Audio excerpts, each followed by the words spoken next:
Адвар надтай холбогдсон бахаа. Гэр бүлийн хувийн мөрдөгч Баяка. Ой. Зүрх амар гаргаж штэ. Ёй. Та жоохон тавьчихдаг. Тавьчихлаа. Та юу их мэдчихэ те? Эсвэл тагнуулын газар явж ирсэн. Гэр бүлийн хувийн мөрдөглөөр 6 жилээс ахлах байж. Энэ мөрдөглөд 1137 мөрдөг. Юу ашгүй тэгвэл аваад орчлогтой хүн болт юм шүү. Яаж аваад танил холбогдоо. Та юу их мэдж байгаа юм чи? Манай нөхрийг яг гоё үйлдэл дээр нь баримтжуулаад тэгэл утсан дээр гоё бичлэг хийгээд өгчихдөхөө. Би бол танд мөнгө цаас масыг харамгүй өгнөө.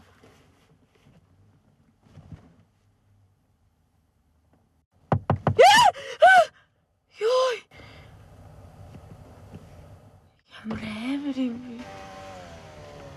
Би нэг зарчимтай. Төлбөрийг 3 сараар нь авна. Тамны даасны дугаарыг хоо. Тэгээ. 57 070707. Оо ямар гоё тацтай юм бэ. Явуулчлаа. Хүй. Орчлоо. Ёй. Та чи ямар амар хурд хөдөлгөнтэй юм бэ? Баярлалаа. Төвшөрд. Нөгөө мөнгө чи банк татаад авчлаа. Яасан гинэ? Банк татаад авчлаа. Одоо яах вэ? За энэ банк битүүрийн хувийн асуудал. Загас ажиллагаа. Инэдмийн уран сайхны кино. Бүх IPTV-гээр